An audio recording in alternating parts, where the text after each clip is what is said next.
a man completely naked on the street and just being naked on the street.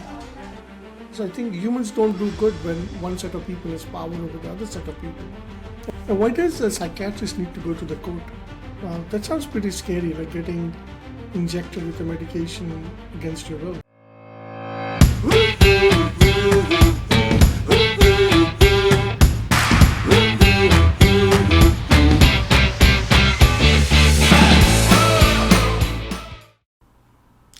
How was your week? The week has it's just been a busy week.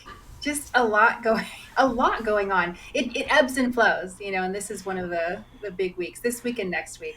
I have quite a Yeah. few court appearances I have to do next week, and it's interesting because some of the judges are very happy to allow us to appear by Zoom, which Okay. changes my whole day. But then others, no, you have to appear Mm. in person, and so that requires a commute and a Mm-hmm. wait, and Mm. it's a different part of it. And why does a psychiatrist need to go to the court?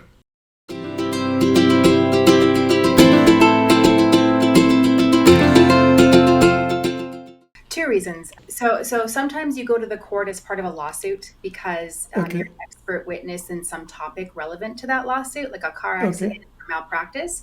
But Okay. in my case, I'm going as part of the competency restoration work that I do. And Okay. I have to go and answer questions from lawyers and talk to the judge about whether somebody with severe mental illness should be forced to take medication against their will. So Okay. it's a Okay. huge decision on the part of the judge, and Mm. it's important that the lawyers represent both sides of the story Mm. because it's one of the few parts of our society where your rights can be taken away from you and something Mm-hmm. to you that you don't want to have happen, which is you get Sure. injected with a medication or you have to take pain. Yeah. It's a Yeah. big Wow. Wow. That sounds pretty scary, like getting injected with a medication against your will. And that's the thing. I know what it looks like from my side, and I think we do it in a way that's as kind as possible. And Mm-hmm. our long term goal is to help this person. But if you Mm-hmm. just say to a judge who maybe hasn't done a lot of these cases, Sure. yeah, we're just going to inject him with the medication every day until he cooperates with us. Yeah. That sounds Yeah. like a That's. Hollywood horror movie. It sounds Yeah. ridiculous. Yeah. Yeah. Yeah. And who are these patients who the judge is ruling on whether they need to be forced to get some medications? So there are specific criteria in each state about Mm-hmm. what kind of case the judge would even consider listening Uh-huh. to. Essentially, what has to happen is the person has to have a severe mental illness. So Mm-hmm. really, really sick, like some of the sickest people we have in mental health. Mm-hmm. And because of that condition, they present dangerousness. So, Mm-hmm. for example, if their condition's left untreated, they Mm-hmm. might want to kill themselves, Mm-hmm. or they might harm somebody else in some way. Mm-hmm. And in those instances, our society currently allows a judge to step in and say, okay, Mm-hmm. this is Okay. too extreme, it's So too can someone make a petition for one of their family members to be forcefully given a medication? far. I guess anybody can make any petition to any lawyer or judge, Sure. but Yeah. it probably wouldn't be successful. It probably won't be successful. So Yeah. so mostly these petitions are being made for people who are already in the jail system. Yeah, so in the cases that I'm thinking about next week, they're already in the jail system and they've already been found not competent for court. So what Okay. that means is because they have a mental illness, that illness is clouding their ability to help defend themselves against their Okay. criminal charges. And Okay. so that's the first step. And so once they're not considered competent for court, then the judge Okay. and the system wants us to help them get competent for court.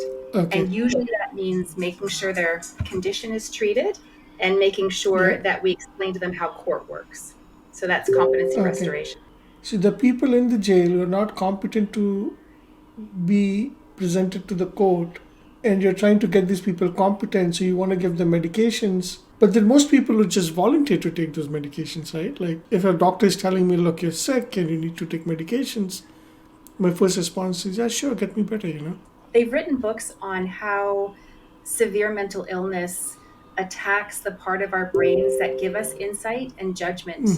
And wherever that is in our brains or our minds, it becomes impaired with severe illness. And so those are the people that we're talking about, the ones who just have lost touch with reality and just cannot make a good decision for themselves. Most people can make a choice to take or not take treatment of any type. But the thinking is that when someone is so clouded by such severe illness, they're actually not making an informed decision. And so we want to get them thinking clearly so they can make an informed decision about what they think is best for them. So, like, of all the people that you face who are in the jail, who are sick to stand for trial, what percentage of people refuse to take medications?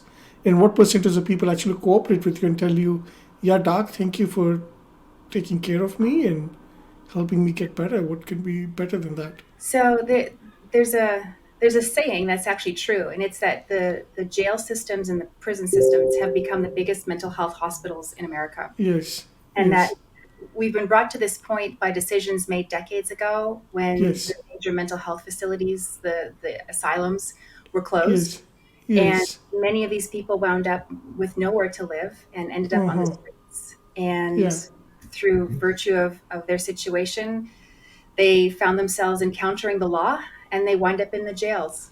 And so there's a much higher representation in jails and prisons of mental health problems than we see in society as a whole.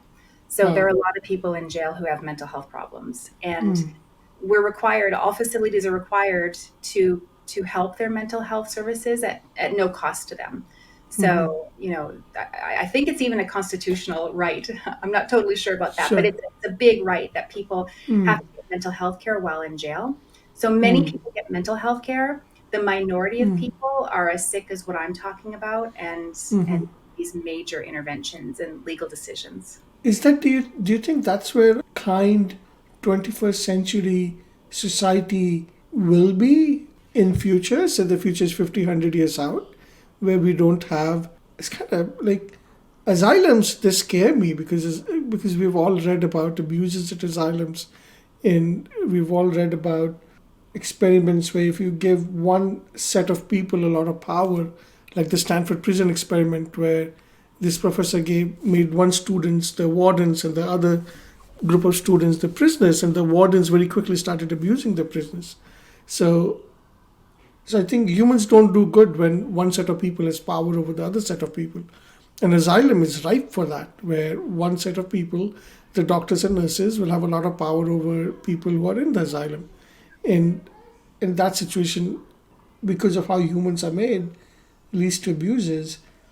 So what's the solution? Like I can like asylum seems scary to me. It's like someone being in asylum. But what's the solution out of this? Like wow, it's pretty complicated, right? It It's really pretty is. complicated. It's very complicated. Yeah. All sides of this story can be argued successfully. It's not, there's Yes. no black or white answer. I, Yes. I'm old enough now to have just caught the tail end of the asylum experience, in that when I Yes. was a student in psychiatry, Yeah. we still had a facility, an insane asylum, that Yeah. was open and functioning. And Yeah. so we got to go there and do some training. And Yeah. I remember from my young naive eyes as a trainee that it was a good experience. It was a safe Okay. community. The patients slash residents of the facility, they had jobs or activities they could go to. They had, Okay. they gardened their own food, and they made beautiful pieces of woodworked furniture Yeah. and art that they could sell in the local community and generate some money Yeah. for their facility. Yeah. And there were people there, and elderly people who'd lived there most of their lives, Wow. and they were safe and warm and protected, and Yes. Yeah. that was a good example that I saw. But throughout the history of medicine and psychiatry, you'll find Yes. pictures of people chained in basements and Yes. Yes. exercised and having Yes. holes drilled in their brains to try and release the demons Yeah. of mental illness. Lobotomized. Yeah. Yeah. Yeah, so definitely there are extremes to the situation. My opinion is that the situation we have now, where most people are either in jail or homeless with severe mental illness, that's Yeah. not humane. And the story I tell students is that originally, what we now call schizophrenia, which is really really sick mental illness. It's people who Yeah. just don't have with reality anymore. That used to be called early dementia because it was recognized, in the 17, 1800s that young people looked like they were getting dementia. And it was actually what we now know as schizophrenia. And so the comparison I make is that we don't let our demented elderly members of society wander the streets and live in our jails. We take care Yes. of them. But our Yeah. demented young people, we view them Yeah. differently for some reason, Yeah. yet they have the Yeah. same impairments.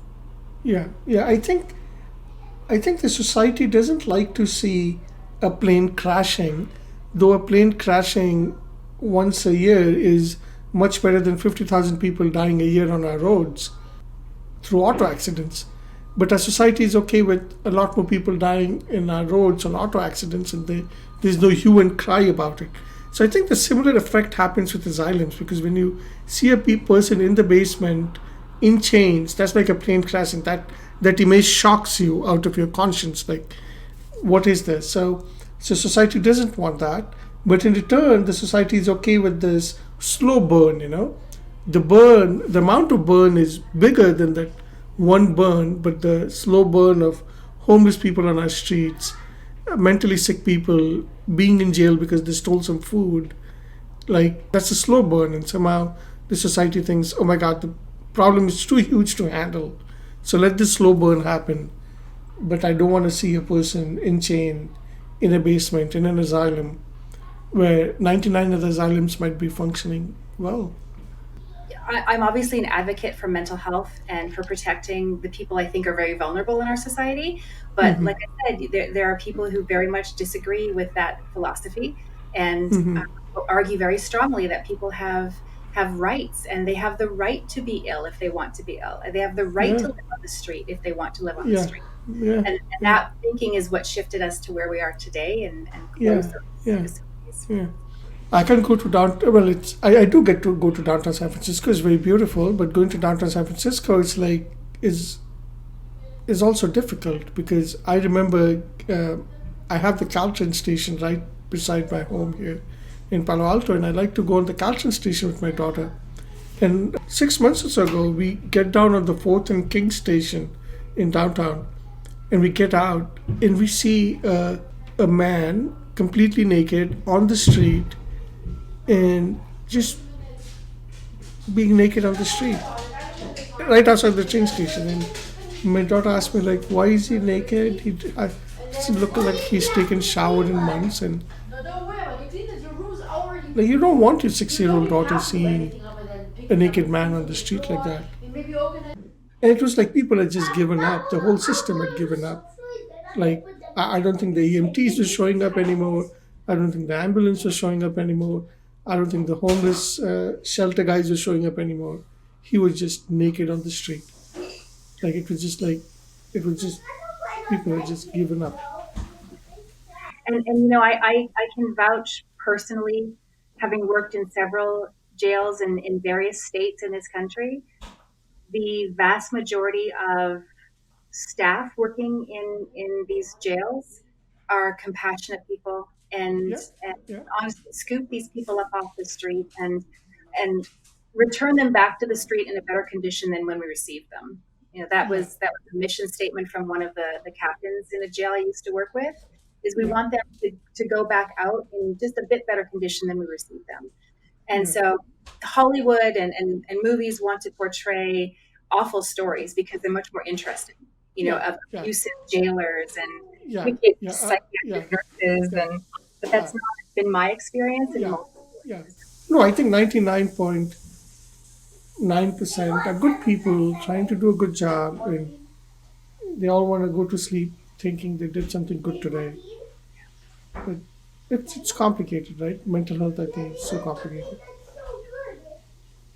So, what percentage of people actually refuse to take medication? So, if you encounter, say, 100 sick people who are not competent to stand trial, what percentage of them come to you and tell you, okay, give me the medications, get me well? And what percentage tell you, look, I don't want to take medications, and then you have to go to court to force them to take medications?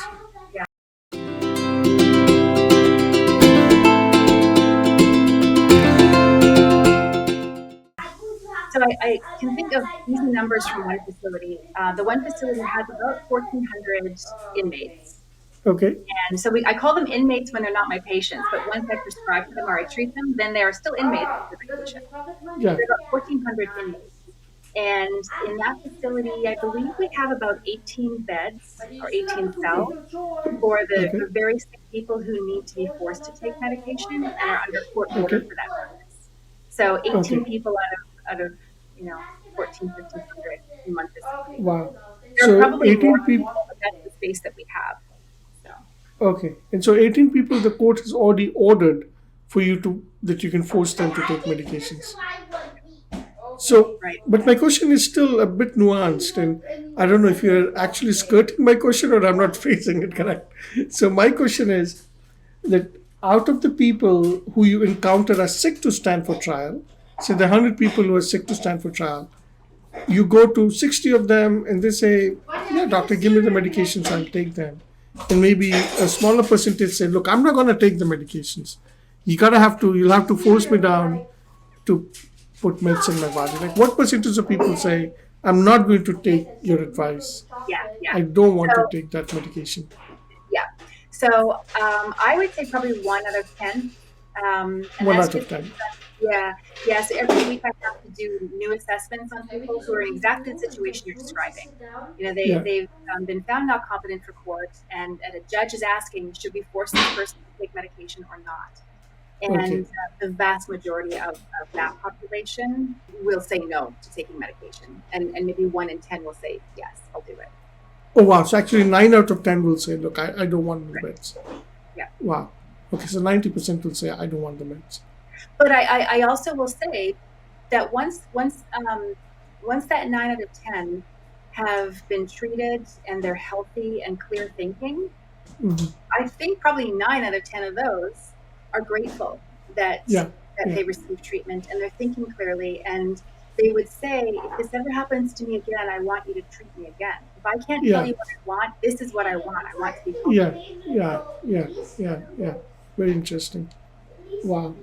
And and if somebody is not competent to stand trial, how long can you keep them in jail? Can you keep them in jail for a year, 2 years, 3 years, forever? Like, So that's where it gets complicated from the legal side of things, because different charges are serious in different ways, and so sure. some people so-called time out of jail, meaning that Okay. they've been held in jail longer than they would if they were sentenced for the crime that they allegedly committed. Okay. So that's a different group. But in general, when someone's found not competent for court, all of their legal activity pauses, and time is then spent strictly on getting them competent for jail again.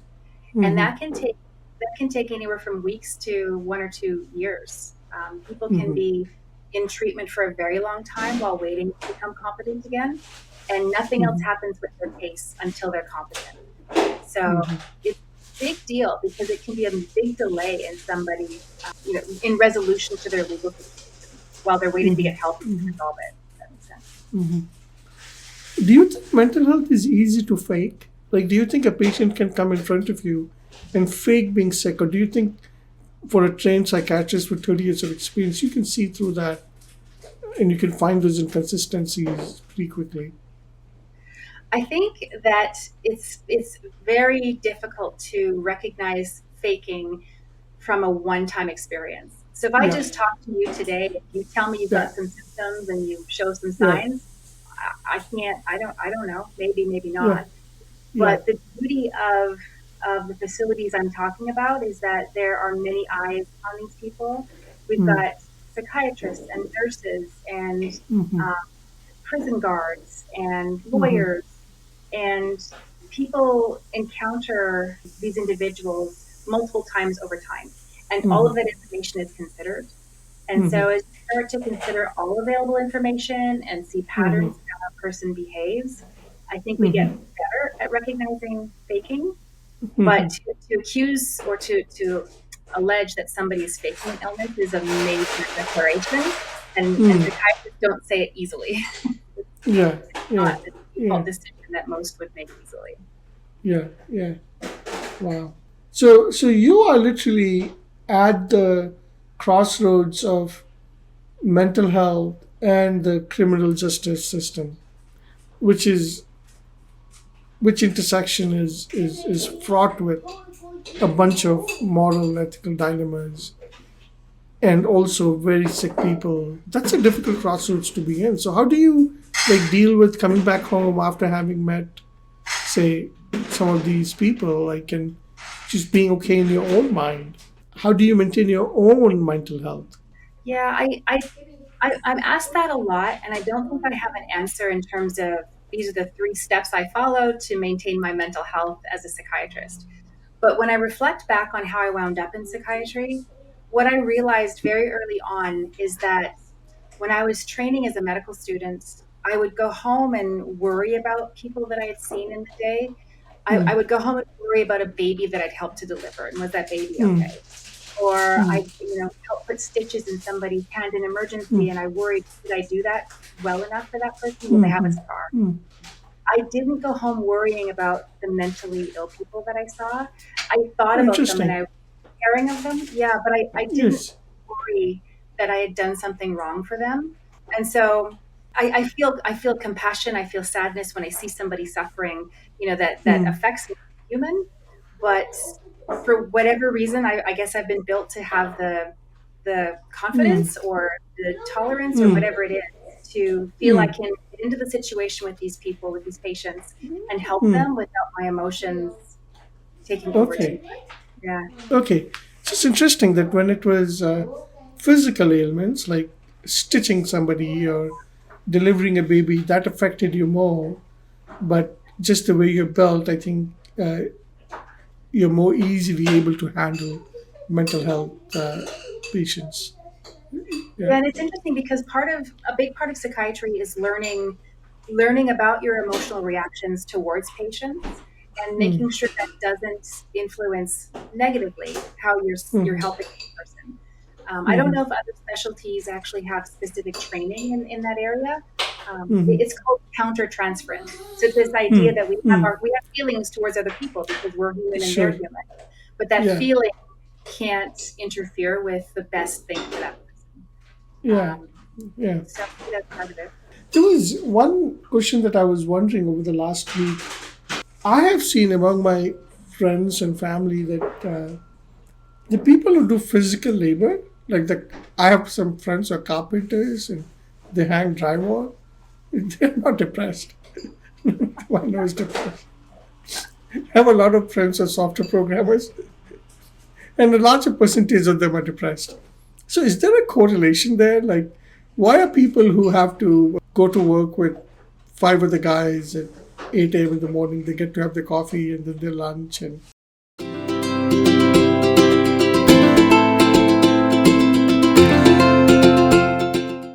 There's some really interesting research when the scientists try and study depression or anxiety. mm, They have to induce those conditions in their lab subjects. They've got mice or rats in their cages in their labs, and they have to make them depressed.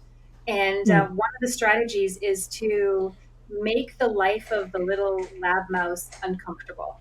mm, So they don't have routine. They don't have mm, lights on when it's time to wake up and lights off when mm, it's time to mm, sleep. They don't have mm, soft bedding. They don't have good food. They don't have mm, other mice friends to hang out with mm, mm, they have bully friends, mm, that are in their day. mm, And so when you're talking about, construction workers versus coders, in my head, I mm. imagine that, construction workers are out in the sunlight, they're physically Yes. active, they have Yeah. a routine, they've got socialization. And Yeah. so their brains are just constantly active and being busy Yes. and strengthened. Yeah. Whereas the cliche in my head is a coder might be up at two Yeah. in the morning in a dark Yeah. room staring at a Yeah. screen. Yeah. So, Yeah. Yeah. Yeah. No, I think the like here in Silicon Valley, microdosing is a big thing. People microdose themselves on lithium because apparently there's a story going around that lithium makes your brain bigger, and so people will take a little bit of lithium every day. And so the two things I like in my life. One is I like building physical things, and like writing code. So building physical things has got me around people who build physical things, and I've seen them to be much less affected by mental health issues than programmers.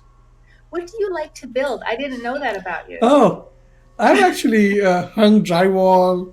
I have framed the wall. I got into welding once. And I actually because as a programmer, right, the first 30 years of life was just being a programmer. And I used to see driving in my car. I'll see these construction workers. I really like their tools. I'm like, I want those tools. I want to play with those tools. And so I got myself into a situation where I could play with those tools, and it was fun. And I think there's something to be said about doing physical labor and seeing your product, your physical manifestation of your product. Because when you're writing code, there's no physical manifestation of your product, right? Like it's all digital. So it is good to see that roll out. It's good to see that door being welded together and the door getting built. And Interesting, because I can imagine. So my experience with coders would be typically as a physician working with electronic medical records, and I never have the chance to contact the help desk or to talk to your team and say, this was great, this was yeah, really helpful in my day. I'm yeah, contacting help desk to say, this is terrible, and my day is yeah, ruined because yeah, this code didn't work yeah, for me. That yeah. must be a bit demoralizing. Yeah, yeah, yeah. No, I think as programmers, there is this aspect that you don't get to hear when things are working. You get to hear when things are not working. So I actually recommend to all my programming friends to build something with your hands. I think because we build something digital all day long, there's just so much. Like it just exercised a very different part of my personality, my brain, my physical abilities to build something with my hands, and that was very interesting. Yeah. See, I wonder. I wonder what this means for the future of trades and occupation and employment. Because I was told a few years ago that whatever job my now 19-year-old son will do, Hmm. whatever his long term job is, doesn't exist today because Yeah. technology is moving so quickly and AI Yeah. and Yeah. robots are taking Yeah. over. And I often my mind drifts to wondering, can a robot hang drywall or build a Yeah. cabin? Yeah. No, I think we're very close to robots hanging drywalls. Really? Yeah, I think we're very close to that. So more and more of our lives are shifting digital, and I feel like we had millions of years of evolution where we were doing physical stuff, and then within 100 years, you change that millions of years of evolution and changes from doing physical work to just digital work. And I think when we start doing that, I think communities will have to get much more stronger. I think if you think of 50, 100 years ago, people used to get together in town squares and hang out, and I don't see much of that in Silicon Valley at all. But I think that needs, like we will figure a way out. I think we will figure a way out that social spaces in towns where people hang out in smaller communities, because most of our lives are shifting digital and all our friends are digital. And the other very interesting thing that I see in Silicon Valley is that, remember, like when I was in high school, like I had a group of friends, right? I had a passe of friends, and like I hung out with them all the time, and it was hard to enter that group, right? Like if a new kid came in, you just couldn't enter the group very easily. And so you also didn't exit the group because you knew that, look, if I exit my group of friends, I'm not going to get another group in high school. It was my group. So, and there was a lot of cohesiveness in that group. But I think nowadays what I see is that I'll go online, I'll play a game, and I can join a group in a moment. Like, yeah, I'm part of the group and I'm playing a game, and then I can also exit that group very quickly. So I think this entering and exiting a group has become much more fluid, and that has reduced the cohesion inside the group. Hey, I don't like this person in the group, so I'm just gonna exit it because it's the whole group is digital. There is no group existing in the real world. So I think those issues will become important, and I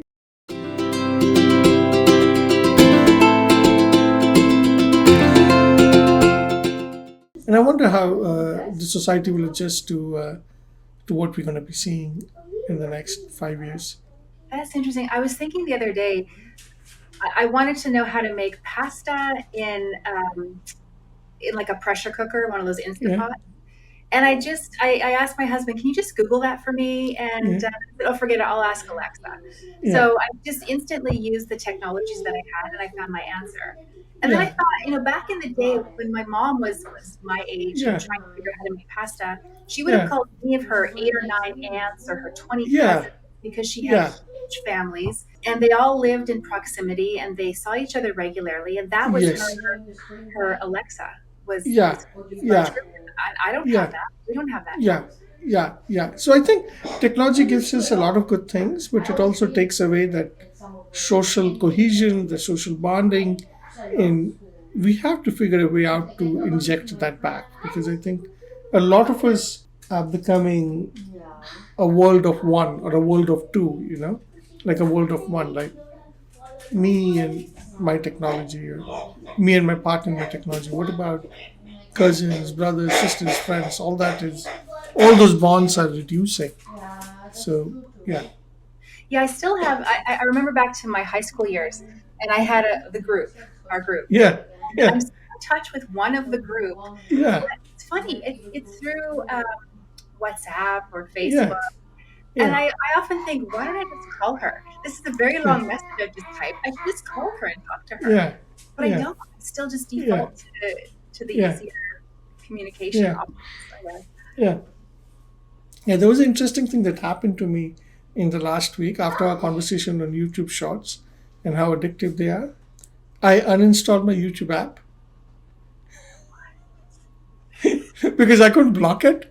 I couldn't block YouTube Shorts, and I'm a programmer of what 33 years now, programming experience, and I installed it back because late at night I'm bored and I want to watch some YouTube Shorts, and then I uninstalled it, and then last night I installed it again. So, yeah. So let me do this. I think I have the YouTube app on my phone right now. So I'm gonna uninstall it. Okay, so I'm deleting the app, the Okay. YouTube app, right? And it's just click delete and delete. And let's see if I by next week if I can stand with this app being deleted, because what I don't want my life being taken away from me, and I think YouTube Shorts, it's just I don't want addiction on my phone. So let's see. Yeah. So the What do you clock think is ticking. about? Yeah. What do you think about deleting your YouTube app?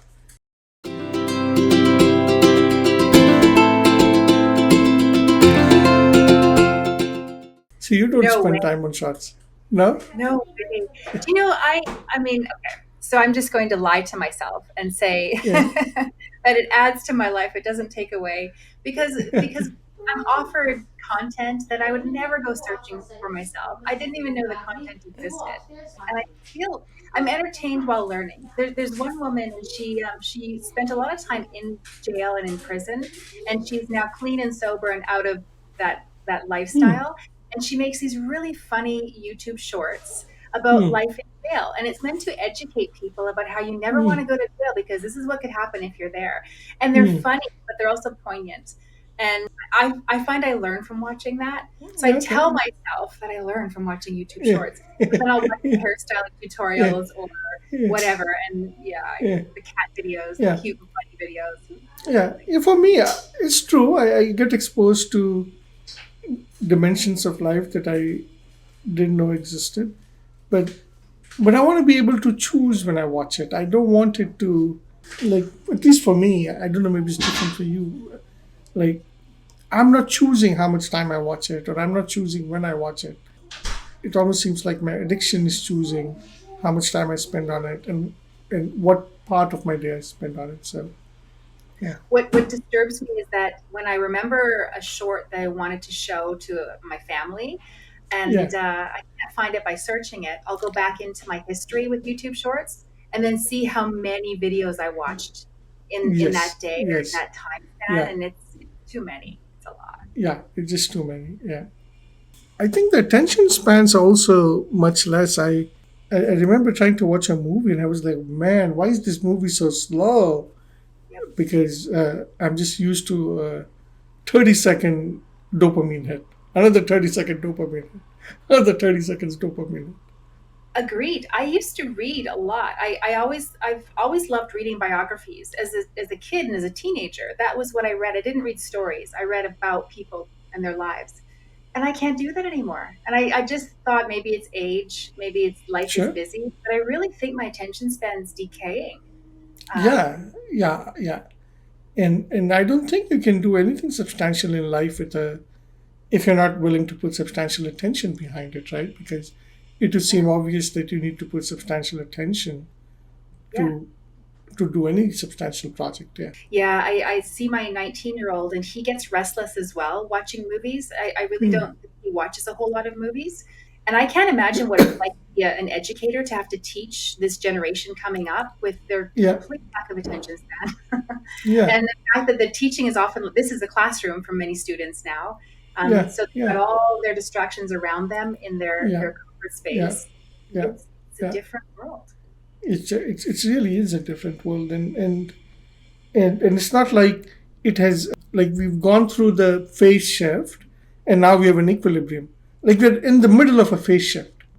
Like it's still changing. It's not like okay, 20 years we went through this digital transformation, and now it was a phase shift, and now we are stable, and this is the world we're going to live in.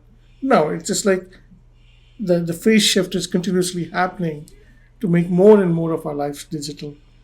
So that's interesting. That is really interesting because I think I remember the first time I ever saw the internet, and I didn't know that's what I was looking at, but I remember that. Yeah, And there was one computer. I was working in a lab, like a yeah, microbiology lab, and there was this computer sitting in the corner. Nobody ever really used it, but it had the yeah. internet on it. And Okay. I saw the screen was black and the font was orange, like it looks like. Yeah. Okay. And I saw somebody who wrote a story about a cat, and that was my Okay. first exposure to the internet. Yeah. Reading the story of the cat. Yeah.